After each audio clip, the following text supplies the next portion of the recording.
প্রিয় ছাত্র বন্ধুরা, দীপঙ্কর ডিএসআর চ্যানেলটিতে তোমাদের আবারও স্বাগত জানাই।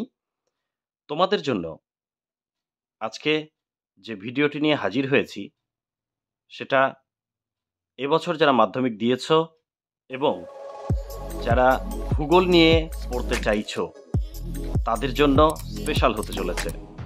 কারণ তোমরা জানো যে তোমাদের সেমিস্টার পদ্ধতি এবছর থেকে চালু হবে এবং এই সেমিস্টার পদ্ধতির বই নিয়ে কিন্তু একটা চিন্তার ভাঁজ তোমাদের কপালে রয়েইছে।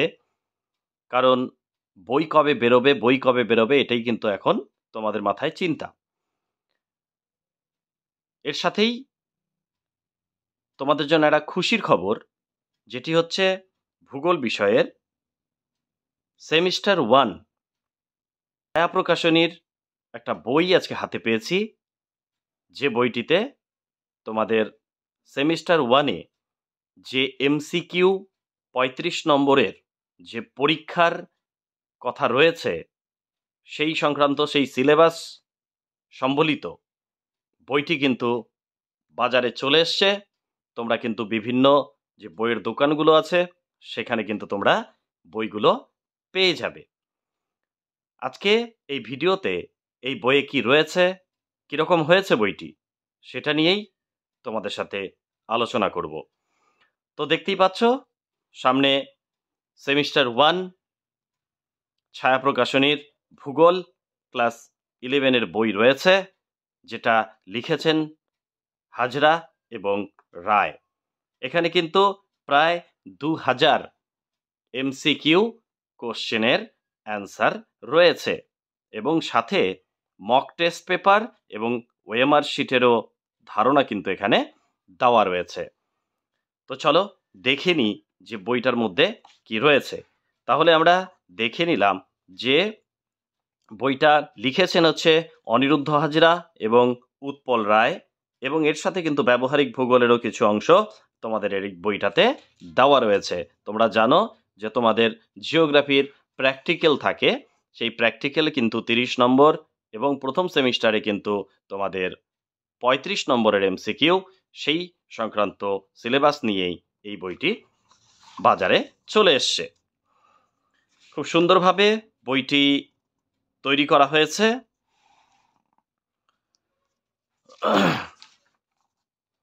তোমরা এখানে দেখতে পাচ্ছ যে প্রথমেই বইটির মধ্যে কিন্তু সিলেবাসে কি কি রয়েছে সেই সংক্রান্ত সমস্ত তথ্যগুলো এখানে দেওয়া রয়েছে এবং সেখানে কোন কোন চ্যাপ্টার, তার জন্য কত ঘন্টা বরাদ্দ রয়েছে সেই তথ্যও কিন্তু এখানে দেওয়া রয়েছে।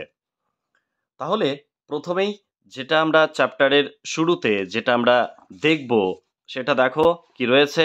এখানে দেখো প্রথম চ্যাপ্টার ইউনিট 1-এ রয়েছে বিষয় হিসেবে ভূগোল। তাহলে এই বিষয় হিসেবে ভূগোল কিন্তু গত বছরও বা আগের সিলেবাসেও কিন্তু তোমাদের 11-এ এই বিষয়টি ছিল। এরপরে রয়েছে পৃথিবীর উৎপত্তি। পৃথিবীর উৎপত্তি সংক্রান্ত বিভিন্ন তথ্য বা তত্ত্ব যেটাই বলো না কেন সেটা কিন্তু গত সিলেবাসেও ছিল, এই সিলেবাসেও কিন্তু সেটা রয়েছে। এবং পৃথিবীর অভ্যন্তর ভাগের গঠন, এটাও গত বছর ছিল। পৃথিবীর অভ্যন্তর ভাগের গঠন সেটাও 11-এ তোমাদের গত বছর ছিল, অর্থাৎ ভূ অভ্যন্তরে, অর্থাৎ শিলামণ্ডল, গুরুমণ্ডল, কেন্দ্রমণ্ডল, এই সমস্ত বিষয়ে এই চ্যাপ্টার। এবং তারপরে রয়েছে ভূমিরূপ প্রক্রিয়া। ভূমিরূপ প্রক্রিয়ার মধ্যে আমরা দেখতে পাবো যে কি ধরনের ভূমিরূপ প্রক্রিয়াগুলো, অর্থাৎ বহির্জাত প্রক্রিয়া, অন্তর্জাত প্রক্রিয়া, তারপরে সৃষ্ট ভূমিরূপ যেগুলো ছিল সেগুলো কিন্তু অন্তর্ভুক্ত হয়েছে, এটা আগেও ছিল। এরপরে রয়েছে আবহাওয়া এবং জলবায়ু। এই টপিকটা কিন্তু টোটালি তোমাদের এবার নতুন অন্তর্ভুক্ত হয়েছে, আবহাওয়া এবং জলবায়ু। এরপরে দেখো মানবীয় ভূগোলের মৌলিক বিষয়সমূহ। মানবীয় ভূগোল কি জিনিস, মানবীয় ভূগোলের পরিধি কি, বিষয়বস্তু কি, এই বিষয়টা নতুন অন্তর্ভুক্ত হয়েছে তোমাদের সিলেবাসে। এরপর অর্থনৈতিক ভূগোলের মধ্যে রয়েছে অর্থনৈতিক কার্যাবলী শ্রেণীবিভাগ রয়েছে এবং দ্বিতীয় পরিচ্ছদে রয়েছে প্রাথমিক কার্যাবলী, অর্থাৎ এক্ষেত্রে কিন্তু কৃষি, অর্থাৎ প্রাথমিক ক্রিয়াকলাপের মধ্যে প্রথমে পড়ে হচ্ছে কৃষি, সেই কৃষি নিয়েই কিন্তু এখানে যাবতীয় আলোচনা রয়েছে। এরপর ইউনিট 1 ভারতের ভূগোলের মধ্যে তোমরা দেখতে পাচ্ছ এখানে দেশ হিসেবে ভারত, অর্থাৎ ভারতের সমস্ত তথ্য আমরা এখান থেকে পাবো। এটা গত বছর কিন্তু গত বছর বা আগের সিলেবাসে কিন্তু এটা ছিল না। এরপর দেখো ভারতের গঠন এবং ভূপ্রকৃতি, সেটা ক্লাস 10-এ তোমরা পড়ে এসছো, আবারও তোমরা কিন্তু 11-এ এটাই পাবে, হয়তো একটু বড় করে পাবে, আর অনেক বেশি প্রশ্ন তোমাদের এর জন্য পড়তে হবে। এরপর ইউনিট 3-তে রয়েছে দেখো ভারত জল নিকাশি ব্যবস্থা। তাহলে ভারতের জল নিকাশি ব্যবস্থা, এই বিষয়টাও কিন্তু তোমাদের নতুনভাবে অন্তর্ভুক্ত হয়েছে। তাহলে এখানে দেখো আরো ডিটেলস তোমাদের জন্য দেওয়া রয়েছে। জিওগ্রাফি এজ এ ডিসিপ্লিন, এখানে definition, nature, classification of geography, scope and content of physical geography, এই বিষয়গুলো পড়তে হবে। অরিজিন অফ আর্থের মধ্যে ক্লাসিক্যাল থিওরিজ যেমন কান্ট, জিন্স অ্যান্ড জেফরিজ, এই 3টা তত্ত্ব তোমাদেরকে পড়তে হবে। এর আগে কিন্তু এই 3টা ছিল, তাছাড়াও তোমার আরও 2-1টা কিন্তু তত্ত্ব তোমাদের জন্য ছিল। আর এবারের সবচেয়ে বড় নতুন জিনিস সেটা হচ্ছে মডার্ন থিওরি, অর্থাৎ বিগ ব্যাং থিওরি, যেটা এতদিন ছিল না, এটা কিন্তু ইনক্লুড হলো। এরপর দেখো ইন্টেরিয়র অফ আর্থ, অর্থাৎ অভ্যন্তরের গঠনের ক্ষেত্রে যাবতীয় আগের বছর যা ছিল এখানেও কিন্তু সেরকমই রয়েছে। এরপর জিওমরফিক প্রসেসের মধ্যে endogenic process, definition, concept and types, volcanicity, definition, concept, causes and types of volcanicity. তারপর হচ্ছে অ্যাসোসিয়েটেড ল্যান্ডফর্মস, অর্থাৎ অগ্নুৎপাতের ফলে বিভিন্ন যে ভূমিরূপগুলো, গ্লোবাল ডিস্ট্রিবিউশন অফ আর্থকোয়াক, অর্থাৎ ভূমিকম্প সম্পর্কে এখানে জানতে হবে। মেজারিং ইনস্ট্রুমেন্ট অ্যান্ড স্কেল, কি কি ব্যবহার হয়, কি কি স্কেলে আমরা পরিমাপ করি সেগুলো, সাথে গ্লোবাল আর্থকোয়াক প্রন জোন, কোন কোন জোনগুলো রয়েছে ভূমিকম্প প্রবণ, সেগুলো সম্পর্কেও এখানে জানতে হবে। আর এক্সোজেনেটিক প্রসেস, অর্থাৎ বহির্জাত প্রক্রিয়ার মধ্যে ডেফিনেশন, কনসেপ্ট অ্যান্ড টাইপস শুধু এখানে রয়েছে। এবং এখানে 4 নম্বর ইউনিটের মধ্যে দেখা রয়েছে ওয়েদার অ্যান্ড ক্লাইমেট, এটা আমি একটু আগেও বলেছি যে এটা একদম নতুন হতে চলেছে তোমাদের জন্য। Composition and structure of the atmosphere, gases, liquid and solid components of atmosphere, বায়ুমণ্ডলের বিভিন্ন জিনিসপত্র যেগুলো তোমরা ক্লাস 10-এ পড়েছো। Layering of atmosphere based on thermal characteristics and elemental distribution, importance of ozone spare, অর্থাৎ ওজন স্তর, কজ অ্যান্ড কনসিকুয়েন্স অফ ওজন ডিপ্লেশন, ওজন ক্ষয়ের অবক্ষয়ের কারণ ফলাফল, এগুলো কিন্তু এখানে রয়েছে। এবার ফান্ডামেন্টাল অফ হিউম্যান জিওগ্রাফি, এখানে হিউম্যান জিওগ্রাফিটা টোটালটাই তোমাদের এখানে নতুন ঢুকেছে। Concept of man environment relationship, আবার মানুষ এবং প্রকৃতির মধ্যে সম্পর্ক, তার সাথে রয়েছে field and subfield of human geography, মানে হিউম্যান জিওগ্রাফি মানবীয় ভূগোলের বিভিন্ন শাখা বা বিষয়গুলো এখানে পড়তে হবে। আর ইকোনমিক জিওগ্রাফির মধ্যে ক্লাসিফিকেশন অফ ইকোনমিক অ্যাক্টিভিটিসের মধ্যে প্রাইমারি, সেকেন্ডারি, টার্সিয়ারি, কোয়াটারনারি এবং কুইনারি, 5 ধরনের যে কাজ রয়েছে সেই কাজগুলো কিন্তু এখানে তোমাদের পড়তে হবে। প্রাইমারি অ্যাক্টিভিটিসের মধ্যে হান্টিং অ্যান্ড গ্যাদারিং, অর্থাৎ শিকার করা বা সঞ্চয় করা বা জমানো।